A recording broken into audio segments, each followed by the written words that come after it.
नमस्कार दोस्तों, RDGS classes में आपका स्वागत है। चलिए NCERT 360 डिग्री में आज हम लोग क्लास 11 का अध्याय 4 पढ़ेंगे। NCERT 360 डिग्री क्लास 6 से 12 अर्थशास्त्र। अध्याय 4 भारत में मानव पूंजी का निर्माण।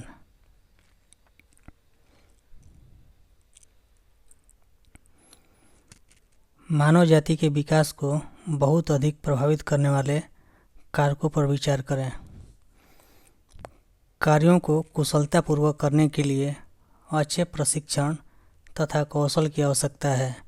शिक्षित व्यक्ति के श्रम कौशल अशिक्षित व्यक्ति से अधिक होते हैं। उपर्युक्त में से कौन सा कथन सत्य है? आंसर सी हो जाएगा, ए और बी दोनों। एक और दो दोनों सही है। मानव जाति के विकास को बहुत अधिक प्रभावित करने वाले कारकों पर विचार करें। कार्यों को कुशलतापूर्वक करने के लिए अच्छे प्रशिक्षण तथा कौशल की आवश्यकता है। शिक्षित व्यक्ति के श्रम कौशल अशिक्षित व्यक्ति से अधिक होते हैं। एक और दो दोनों सत्य है।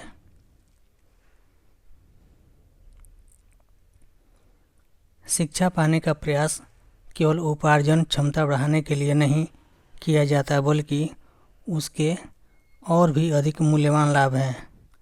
शिक्षा लोगों को उच्चतम सामाजिक स्थिति और गौरव प्रदान करती है। यह किसी व्यक्ति को अपने जीवन में बेहतर विकल्पों का चयन कर पाने के योग्य बनाता है। व्यक्ति को समाज में चल रहे परिवर्तनों की बेहतर समझ प्रदान करता है और नव परिवर्तनों को बढ़ावा देता है।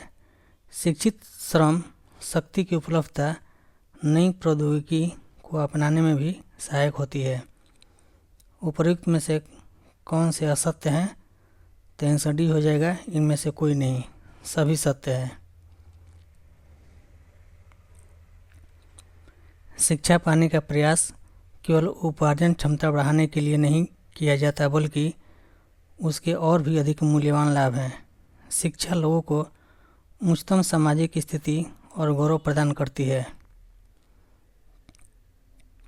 यह किसी व्यक्ति को अपने जीवन में बेहतर विकल्पों का चयन कर पाने के योग्य बनाता है। व्यक्ति को समाज में चल रहे परिवर्तनों की बेहतर समझ प्रदान करता है और नव परिवर्तनों को बढ़ावा देता है। शिक्षित श्रम शक्ति की उपलब्धता नई प्रौद्योगिकी को अपनाने में भी सहायक होती है। उपयुक्त में से कोई भी गलत नहीं है, सभी सही है।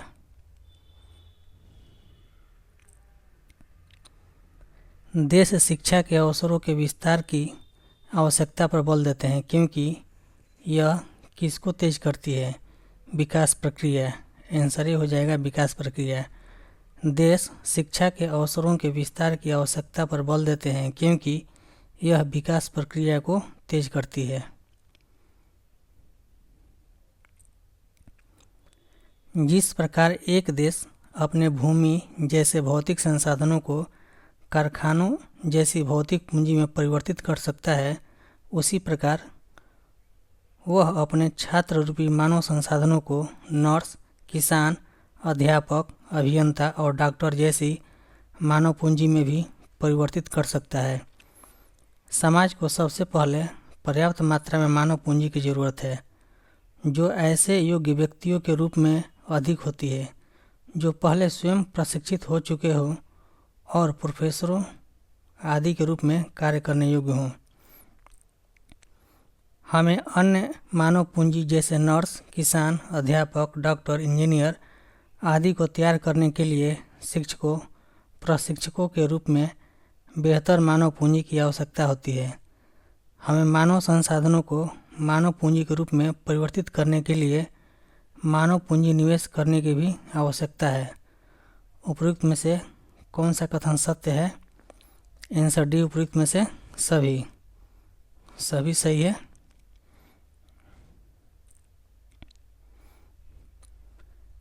निम्नलिखित में से मानव पूंजी के स्रोत क्या हैं? शिक्षा में निवेश, स्वास्थ्य में निवेश, कार्य के दौरान प्रशिक्षण। उपयुक्त में से सभी। आंसर डी हो जाएगा, उपयुक्त में से सभी। निम्नलिखित में से मानव पूंजी के स्रोत क्या है? शिक्षा में निवेश, स्वास्थ्य में निवेश, कार्य के दौरान प्रशिक्षण। नीचे कथन और कारण दिया गया है, उस पर विचार करें। कथन: आपके माता पिता आपकी शिक्षा पर व्यय क्यों कर रहे हैं? कारण: व्यक्ति अपनी भविष्य की आय को बढ़ाने के लिए शिक्षा पर निवेश करता है। उपयुक्त में से कौन सा विकल्प सत्य है? कथन और कारण दोनों सही है और कारण कथन का सही व्याख्या करता है। आंसर बी हो जाएगा। शिक्षा की भांति ही किसको भी किसी व्यक्ति के साथ साथ देश के विकास के लिए एक महत्वपूर्ण आगत माना जाता है। आंसर सी हो जाएगा, स्वास्थ्य। शिक्षा की भांति ही स्वास्थ्य को भी किसी व्यक्ति के साथ साथ देश के विकास के लिए एक महत्वपूर्ण आगत माना जाता है।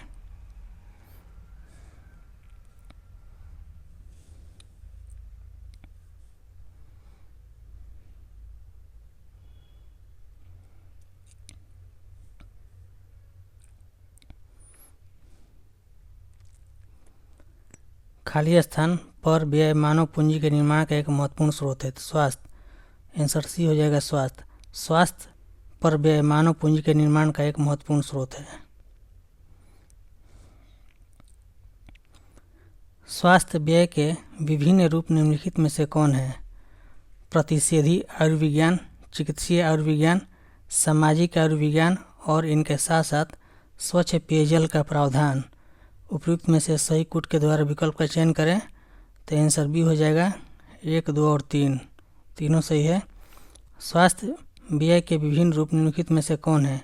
प्रतिषेधी आयुर्विज्ञान, चिकित्सीय आयुर्विज्ञान, सामाजिक आयुर्विज्ञान और इनके साथ साथ स्वच्छ पेयजल का प्रावधान। 1, 2, 3 तीनों सही है और आंसर हो जाएगा ऑप्शन बी।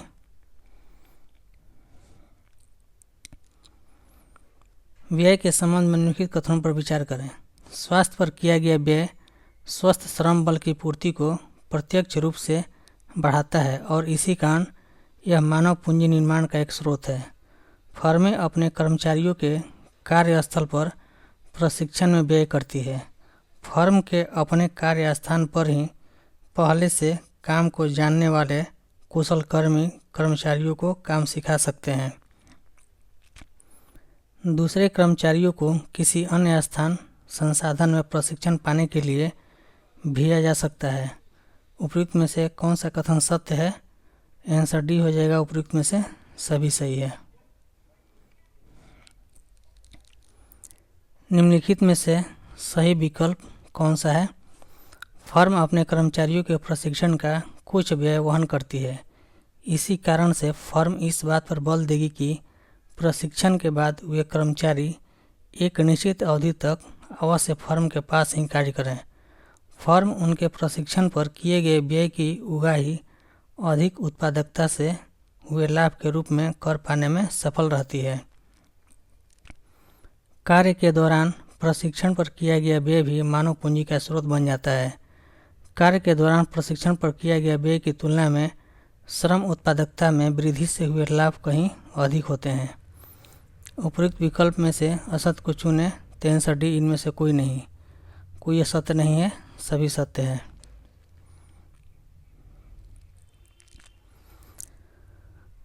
निम्नलिखित विकल्प में से सही विकल्प कौन सा है?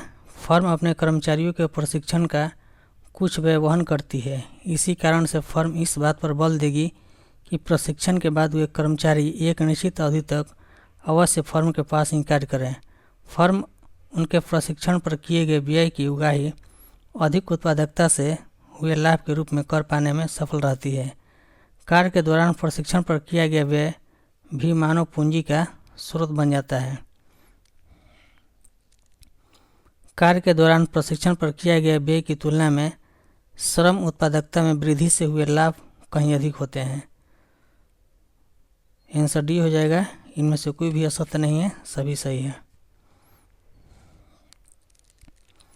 प्रवसन पलायन के निम्नलिखित कारणों पर विचार करें। व्यक्ति अपने मूल स्थान की आय से अधिक आय वाले रोजगार की तलाश में प्रवासन पलायन करते हैं। भारत में ग्रामीण क्षेत्रों से शहरों की ओर प्रवासन मुख्यतः गांवों में बेरोजगारी के कारण ही होता है। तकनीकी शिक्षा संपन्न अभियंता, डॉक्टर आदि भी अच्छे वेतनमानों की अपेक्षा में दूसरे देशों में चले जाते हैं। प्रवासनों की स्थितियों में परिवहन की लागत और उच्चतर निर्वाह लागत के साथ एक अनजाने सामाजिक सांस्कृतिक परिवेश में रहने की मानसिक लागतें भी प्रवासी श्रमिकों को सहन करनी पड़ती है। नए स्थान पर उनकी कमाई प्रवास से जुड़ी सभी लागतों से कहीं अधिक होती है। प्रवासन पर व्यय भी मानवीय पूंजी निर्माण का स्रोत है। उपयुक्त में से कौन सा कथन सत्य है? आंसर डी हो जाएगा, उपयुक्त में से सभी सत्य है। भौतिक पूंजी निर्माण मुख्यतः एक कैसी प्रक्रिया है? आर्थिक और तकनीकी। भौतिक पूंजी निर्माण मुख्यतः एक आर्थिक और तकनीकी प्रक्रिया है।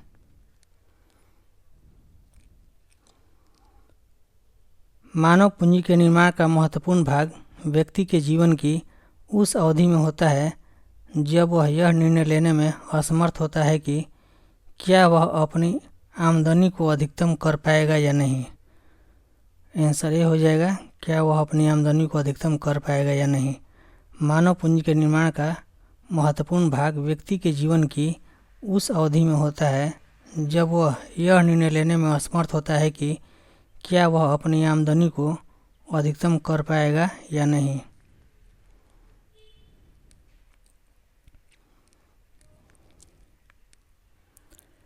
निम्नलिखित कथनों पर विचार करें। बस जैसी भौतिक पूंजी के स्वामी को सदैव वहां उपस्थित नहीं रहना होता जहां वह बस यात्रियों सामान के परिवहन में प्रयुक्त हो। भौतिक पूंजी किसी भी अन्य वस्तु की भांति दृश्य होती है। मानव पूंजी अदृश्य होती है। यह धारक के शरीर और मस्तिष्क में रची बसी होती है। बाजार में मानव पूंजी को बेचा नहीं जा सकता। मानव पूंजी सेवाओं की बिक्री की जा सकती है। उपयुक्त में से उस विकल्प को चयन करें जो असत्य है। तो आंसर डी हो जाएगा, इनमें से कोई नहीं, कोई असत्य नहीं है, सभी सत्य है। दिए गए विकल्प में से कौन सा सही है? मानव पूंजी के स्वामी को उसके उत्पादन के स्थान पर उपस्थित होना आवश्यक होता है। भौतिक पूंजी को उसके स्वामी से पृथक किया जा सकता है। मानव पूंजी के स्वामी से पृथक्करण संभव नहीं होता है। उपयुक्त में से सभी। आंसर डी हो जाएगा, उपयुक्त में से सभी सही है। मानव पूंजी के स्वामी को उसके उत्पादन के स्थान पर उपस्थित होना आवश्यक होता है। भौतिक पूंजी को उसके स्वामी से पृथक किया जा सकता है। मानव पूंजी का स्वामी से पृथक्करण संभव नहीं होता है। आंसर डी उपयुक्त में से सभी सही है। निम्नलिखित कथनों को ध्यान से पढ़ें और इस पर विचार करें। भौतिक और मानव दोनों प्रकार की पूंजियों में उनके स्थानों की गतिशीलता के आधार पर अंतर होता है। कुछ कृत्रिम अपवादों को छोड़ भौतिक पूंजी का विश्व भर में निर्बाध आवागमन चलता रहता है, किंतु मानव पूंजी का प्रवाह इतना निर्बाध नहीं होता है। मानव पूंजी के मार्ग में राष्ट्रीयता और संस्कृति की ऊंची बाधाएं आ जाती हैं। उपयुक्त में से कौन सा कथन सत्य है? तो 1, 2, 3 सभी सत्य है। आंसर बी हो जाएगा, 1, 2 और 3। निम्नलिखित में से कौन सा कथन असत्य है? भौतिक पूंजी का निर्माण तो आयात के सहारे भी हो जाता है। मानवीय पूंजी की रचना तो समाज तथा अर्थव्यवस्था की अंतर्भूत विशेषताओं के अनुरूप सुविचारित नीति निर्धारण संबंधी निर्णयों तथा सरकार और व्यक्तिगत व्यय के आधार पर होती है। समय के साथ साथ दोनों ही प्रकार की पूंजियों में मूल्यह्रास होता है। आंसर डी हो जाएगा, इनमें से कोई नहीं, सभी सत्य है। भौतिक पूंजी का निर्माण तो आयात के सहारे भी हो जाता है। मानवीय पूंजी की रचना तो समाज तथा अर्थव्यवस्था की अंतर्भूत विशेषताओं के अनुरूप सुविचारित नीति निर्धारण संबंधी निर्णयों तथा सरकार और व्यक्तिगत व्यय के आधार पर होती है। समय के साथ साथ दोनों ही प्रकार की पूंजियों में मूल्य ह्रास होता है। आंसर डी, इनमें से कोई भी असत्य नहीं है, सभी सत्य है। निम्नलिखित कथनों पर विचार करें। मानव पूंजी द्वारा सृजित हित लाभ के प्रवाह का स्वरूप भी भौतिक पूंजी से अलग होता है। मानव पूंजी से केवल उसका स्वामी ही नहीं वरन सारा समाज लाभान्वित होता है। एक सुशिक्षित व्यक्ति लोकतांत्रिक प्रक्रिया में प्रभावपूर्ण भागीदारी के माध्यम से राष्ट्र की सामाजिक आर्थिक प्रगति में योगदान करता है। एक स्वस्थ व्यक्ति अपने वैयक्तिक स्तर पर तथा आसपास में सफाई आदि के माध्यम से रोगों का संक्रमण रोक उन्हें महामारियों का रूप धारण नहीं करने देता है। मानवीय पूंजी से व्यक्तिगत के साथ साथ सामाजिक हित लाभों का भी सृजन होता है। उपयुक्त में से कौन सा विकल्प सही है? आंसर डी, उपयुक्त में से सभी सही है। श्रम बाजार तथा अन्य बाजारों के विषय में जानकारी प्राप्त करने पर किया गया व्यय भी किसका निर्माण का स्रोत है? मानव पूंजी। श्रम बाजार तथा अन्य बाजारों के विषय में जानकारी प्राप्त करने पर किया गया व्यय भी मानव पूंजी निर्माण का स्रोत है। आंसर बी हो जाएगा, मानव पूंजी। किसकी अवधारणा के आधार पर ही मानव पूंजी के वैचारिक आधार की रचना की गई है? भौतिक पूंजी। आंसर ए, भौतिक पूंजी। भौतिक पूंजी की अवधारणा के आधार पर ही मानव पूंजी के वैचारिक आधार की रचना की गई है। राष्ट्रीय आय में किसका योगदान अधिक होता है? किसी कारखाने के सॉफ्टवेयर विशेषज्ञ का। आंसर बी हो जाएगा, किसी कारखाने के सॉफ्टवेयर विशेषज्ञ का। राष्ट्रीय आय में किसका योगदान अधिक होता है? किसी कारखाने के सॉफ्टवेयर विशेषज्ञ का। आर्थिक समृद्धि का अर्थ देश की वास्तविक राष्ट्रीय आय में वृद्धि से होता है। आंसर डी, वास्तविक राष्ट्रीय आय। आर्थिक समृद्धि का अर्थ देश की वास्तविक राष्ट्रीय आय में वृद्धि से होता है। सूची 1 को सूची 2 से मिलान करें। सूची 1 सूची 2। मानव पूंजी श्रम की उत्पादकता को बढ़ाती है। शिक्षा समाज में परिवर्तनों और वैज्ञानिक प्रगति को समझ पाने की क्षमता प्रदान करती है। शिक्षित श्रम शक्ति की उपलब्धता नवीन प्रौद्योगिकी को अपनाने में सहायक होती है। मानव पूंजी में वृद्धि, आर्थिक समृद्धि। उपयुक्त में से कौन सा विकल्प सही कूट है? तो ऑप्शन ए हो जाएगा, आंसर ए। मानव पूंजी श्रम की उत्पादकता को बढ़ाती है। शिक्षा समाज में परिवर्तनों और वैज्ञानिक प्रगति को समझ पाने की क्षमता प्रदान करती है। शिक्षित श्रम शक्ति की उपलब्धता नवीन प्रौद्योगिकी को अपनाने में सहायक होती है। मानव पूंजी में वृद्धि, आर्थिक समृद्धि। देश की जनसंख्या के वास्तविक स्वास्थ्य स्तर का सही ज्ञान किससे नहीं होता है? स्वास्थ्य सेवाओं पर मौद्रिक व्यय, जीवन प्रत्याशा, मृत्यु दरों। उपयुक्त में से सभी। आंसर डी हो जाएगा, उपयुक्त में से सभी। देश की जनसंख्या के वास्तविक स्वास्थ्य स्तर का सही ज्ञान किससे नहीं होता है? स्वास्थ्य सेवाओं पर मौद्रिक व्यय, जीवन प्रत्याशा, मृत्यु दर। सभी हो जाएगा, आंसर डी, उपयुक्त में से सभी। नीचे एक कथन और एक कारण दिया गया है, उस पर विचार करें। कथन: विकासशील देशों में मानव पूंजी की समृद्धि तो बहुत तेजी से हो रही है, किंतु उनकी प्रति व्यक्ति वास्तविक आय की वृद्धि उतनी तीव्र नहीं है। कारण: यह मानना तर्कसंगत है कि मानव पूंजी और आर्थिक समृद्धि परस्पर एक दूसरे को प्रभावित करते हैं। उपयुक्त में से कौन सा कथन सत्य है? तो आंसर ये हो जाएगा, कथन और कारण दोनों सही है, लेकिन कारण कथन का व्याख्या नहीं करता है। यह किस पंचवर्षीय योजना में कहा गया कि एक विशाल जनसंख्या वाले देश में तो विशेष रूप से मानव संसाधनों, मानव पूंजी के विकास को आर्थिक विकास की युक्ति में बहुत महत्वपूर्ण स्थान देना ही होगा?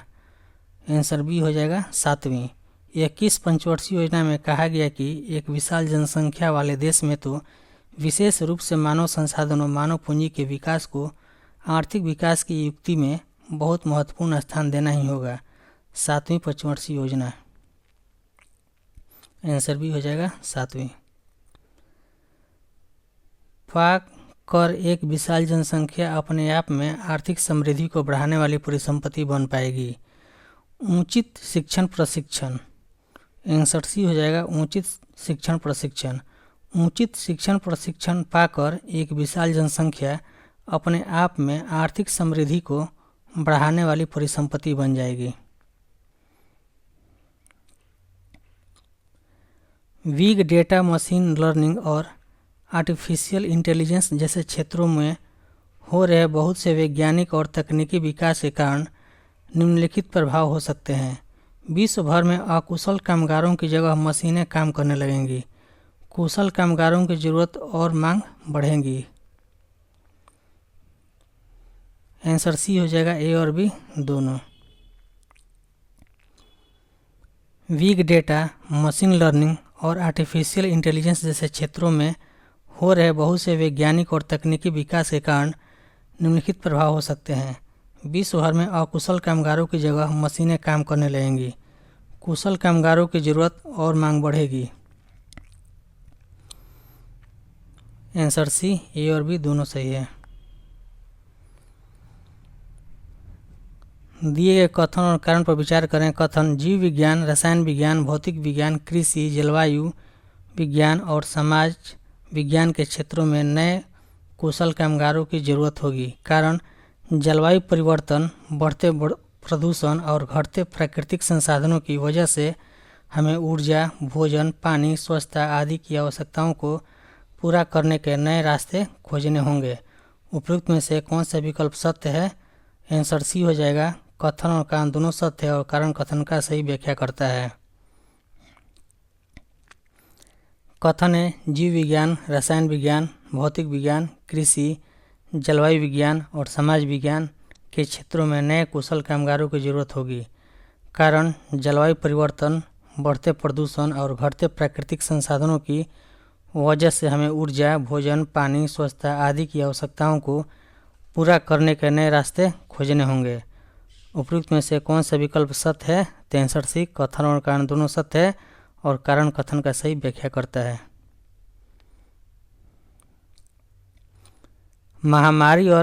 महामारी के बढ़ते उद्भव, संक्रामक रोग प्रबंधन और टीकों के विकास में सहयोगी अनुसंधान और परिणामी सामाजिक मुद्दे बहुविषयक अधिगम की आवश्यकता को बढ़ाते हैं।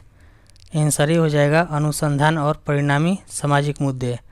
महामारी और महामारी के बढ़ते उद्भव, संक्रामक रोग प्रबंधन और टीकों के विकास में सहयोगी अनुसंधान और परिणामी सामाजिक मुद्दे बहुविषयक अधिगम की आवश्यकता को बढ़ाते हैं।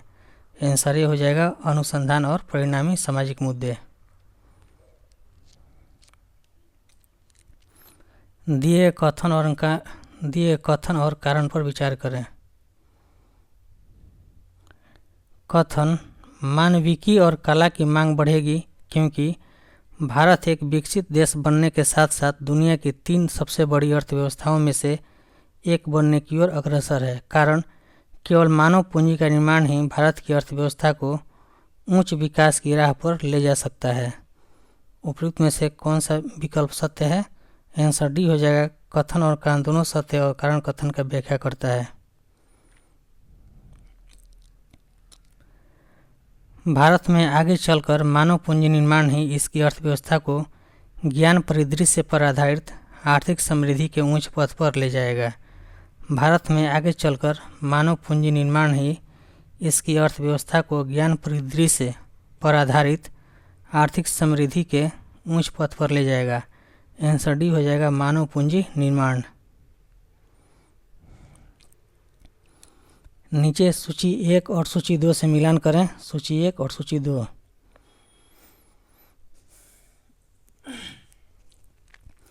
मानव पूंजी की अवधारणा: शिक्षा और स्वास्थ्य को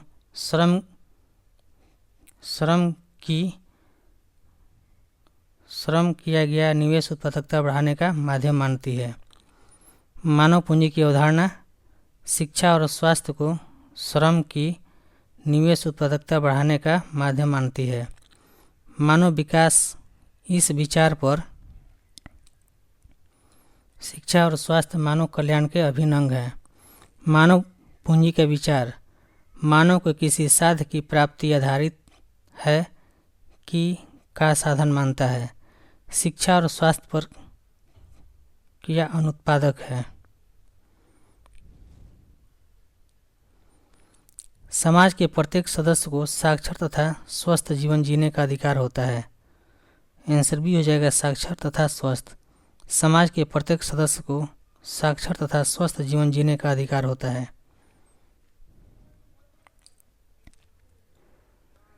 भारत देश की प्रशासन व्यवस्था संघीय है, जिसमें शामिल है केंद्र, राज्य, स्थानीय निकाय। उपयुक्त में से सभी। आंसर डी हो जाएगा उपयुक्त में से सभी। भारत देश की प्रशासन व्यवस्था संघीय है, जिसमें शामिल है केंद्र, राज्य और स्थानीय निकाय। शिक्षा और स्वास्थ्य दोनों पर व्यय किन प्रशासकीय स्तरों पर वहन किया जाता है? केंद्र, राज्य और स्थानीय निकाय। उपयुक्त में से सभी। आंसर डी हो जाएगा उपयुक्त में से सभी। शिक्षा और स्वास्थ्य दोनों पर व्यय किन प्रशासकीय स्तरों पर वहन किया जाता है? केंद्र, राज्य और स्थानीय निकाय। शिक्षा और स्वास्थ्य के संबंध में निम्नलिखित कथनों पर विचार करें। शिक्षा और स्वास्थ्य की देखभाल निजी तथा सामाजिक लाभों को उत्पन्न करती है। इन सेवाओं के बाजार में निजी और सार्वजनिक संस्थाओं का अस्तित्व है। शिक्षा और स्वास्थ्य पर व्यय महत्वपूर्ण दीर्घकालिक प्रभाव डालते हैं और उन्हें आसानी से बदला नहीं जा सकता है, इसलिए सरकारी हस्तक्षेप अनिवार्य है। उपयुक्त में से कौन से कथन सत्य है? तो 1, 2, 3 सभी सत्य है। आंसर सी, ए और बी दोनों, यानी 1, 2 और 3 तीनों सत्य है।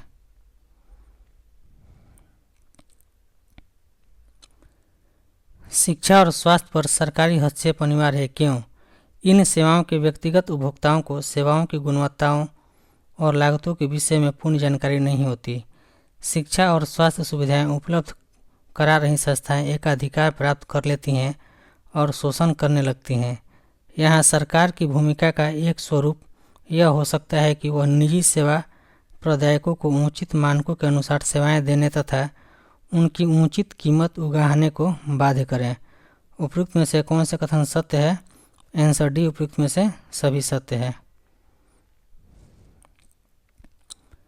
भारत में शिक्षा क्षेत्र के अंतर्गत संघ और राज्य स्तर पर निम्नलिखित में से कौन से आते हैं? शिक्षा मंत्रालय, राष्ट्रीय शैक्षिक अनुसंधान और प्रशिक्षण परिषद, विश्वविद्यालय अनुदान आयोग और अखिल भारतीय तकनीकी शिक्षा परिषद। आंसर डी हो जाएगा उपयुक्त में से सभी। भारत में शिक्षा क्षेत्र के अंतर्गत संघ और राज्य स्तर पर निम्नलिखित में से कौन से आते हैं? शिक्षा मंत्रालय, राष्ट्रीय शैक्षिक अनुसंधान और प्रशिक्षण परिषद, विश्वविद्यालय अनुदान आयोग और अखिल भारतीय तकनीकी शिक्षा परिषद। आंसर डी हो जाएगा उपयुक्त में से सभी।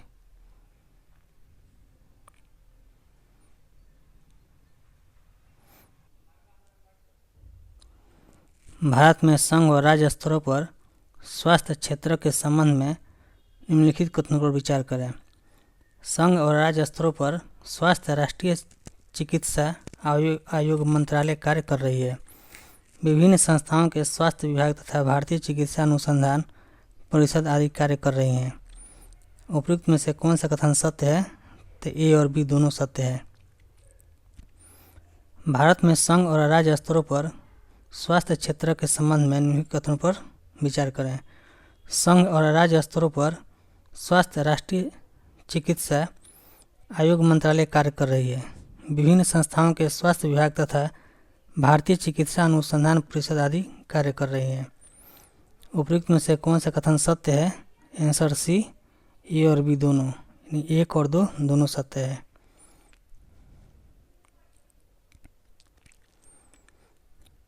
नीचे एक कथन और एक कारण दिया गया है, इस पर विचार करें। कथन: भारत जैसे विकासशील देश में जहां जनसंख्या का एक विशाल वर्ग गरीबी रेखा से नीचे जीवन बिता रहा है, कारण लोग बुनियादी शिक्षा और स्वास्थ्य देखभाल सुविधाओं पर पर्याप्त व्यय नहीं कर सकते। उपयुक्त में से कौन सा विकल्प सत्य है? आंसर सी हो जाएगा। कथन और कारण दोनों सत्य है और कारण कथन का सही व्याख्या करता है। सरकार को कौन सी सुविधाएं निःशुल्क प्रदान करें? सरकार को कौन सी सुविधाएं निःशुल्क प्रदान करें? बुनियादी शिक्षा, स्वास्थ्य देखभाल, उच्च शिक्षा, उपयुक्त में से सभी। आंसर डी हो जाएगा उपयुक्त में से सभी। सरकार को कौन सी सुविधाएं निःशुल्क प्रदान करें? बुनियादी शिक्षा, स्वास्थ्य देखभाल और उच्च शिक्षा।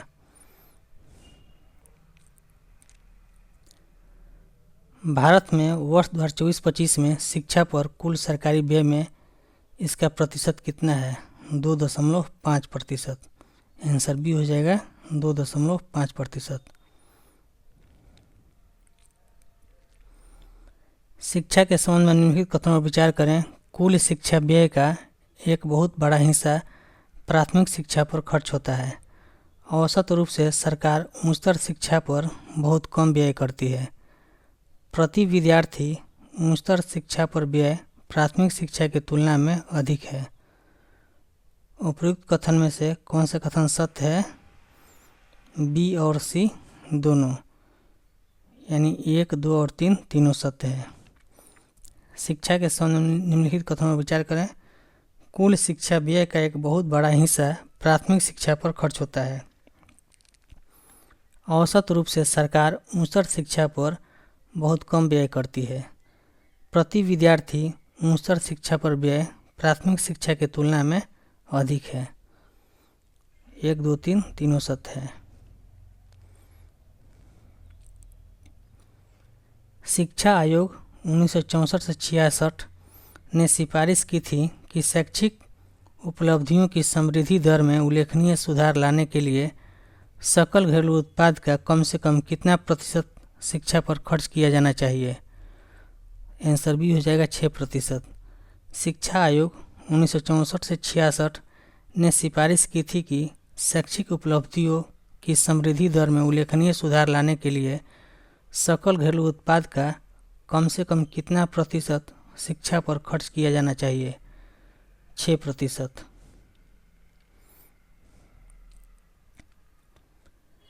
भारत सरकार ने बच्चों को मुफ्त और अनिवार्य शिक्षा का अधिकार अधिनियम का कानून बनाया है, जिसके अंतर्गत किस आयु वर्ग के सभी बच्चों को मुफ्त शिक्षा प्रदान की जाती है? 6 से 14 वर्ष के।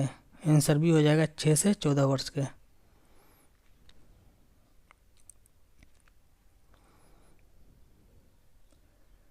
उन्नीस 1999 में भारत सरकार द्वारा नियुक्त किस समिति ने अनुमान लगाया था कि देश के 6 से 14 आयु वर्ग के सभी बच्चों को स्कूली शिक्षा व्यवस्था में शामिल करने के लिए 1998 से 99 से 2007 के 10 वर्षों की अवधि में लगभग 1.3 लाख करोड़ रुपया व्यय करना होगा? तापस मजूमदार समिति। आंसर डी तापस मजूमदार समिति। 1999 में भारत सरकार द्वारा नियुक्त किस समिति ने अनुमान लगाया था कि देश के 6 से 14 आयु वर्ग के सभी बच्चों को स्कूली शिक्षा व्यवस्था में शामिल करने के लिए 1998-99 से 2000 से 2007 के 10 वर्षों की अवधि में लगभग 1.3 लाख करोड़ रुपया व्यय करना होगा? तापस मजूमदार समिति।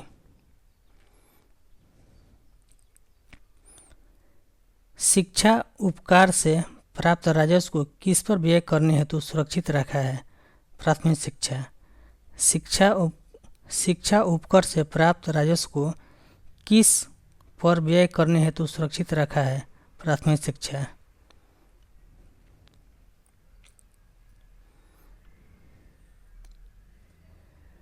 सामान्यतः किसी देश की शैक्षिक उपलब्धियों का आकलन कैसे किया जाता है? वयस्क साक्षरता से, प्राथमिक शिक्षा संपूर्ति दर, युवा साक्षरता दर। उपयुक्त में से सभी। आंसर डी हो जाएगा उपयुक्त में से सभी। सामान्यतया किसी देश की शैक्षिक उपलब्धियों का आकलन कैसे किया जाता है? वयस्क साक्षरता स्तर, प्राथमिक शिक्षा संपूर्ति दर और युवा साक्षरता दर। तीनों हो जाएगा सभी। आंसर डी हो जाएगा उपयुक्त में सभी सही है। शिक्षा के संबंध में भविष्य की संभावनाएं पर विचार करें। सबके लिए शिक्षा अभी भी एक सपना है। वयस्क और युवा साक्षरता दरों में सुधार हो रहा है।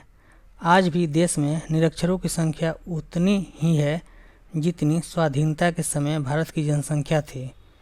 उपयुक्त में से कौन सा कथन सत्य है? 1, 2 और 3 तीनों सत्य है। आंसर बी हो जाएगा 1, 2 और 3। भारत की संविधान सभा ने कब संविधान के नीति निर्देशक तत्वों में स्पष्ट किया था कि सरकार संविधान पारित होने के 10 साल के अंदर 14 वर्ष की आयु के बच्चों के लिए निःशुल्क और अनिवार्य शिक्षा का प्रावधान करेगी? 1950 में संविधान को पारित करते समय। आंसर ए हो जाएगा, आंसर ए होगा 1950 में संविधान को पारित करते समय। भारत की संविधान सभा ने कब संविधान के नीति निर्देशक तत्वों में स्पष्ट किया था कि सरकार संविधान पारित होने के 10 साल के अंदर 14 वर्ष की आयु के बच्चों के लिए निःशुल्क और अनिवार्य शिक्षा का प्रावधान करेगी? 1950 में संविधान को पारित करते समय।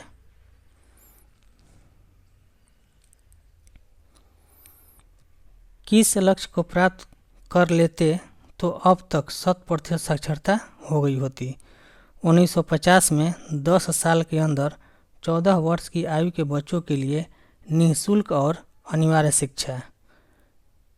किस लक्ष्य को प्राप्त कर लेते तो अब तक 100% साक्षरता हो गई होती?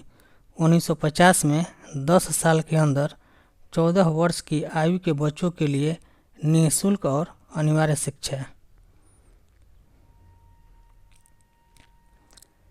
अब साक्षरता में पुरुषों और महिलाओं के बीच का अंतर कम हो रहा है। इसका परिणाम है लिंग समता की दिशा में एक सकारात्मक विकास। अब साक्षरता में पुरुषों और महिलाओं के बीच का अंतर कम हो रहा है। इसका परिणाम है लिंग समता की दिशा में एक सकारात्मक विकास।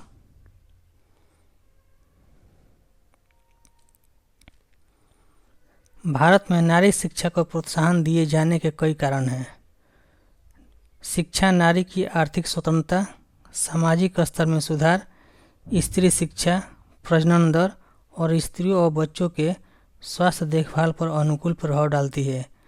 आंसर डी उपयुक्त में से सभी। आंसर डी हो जाएगा उपयुक्त में से सभी।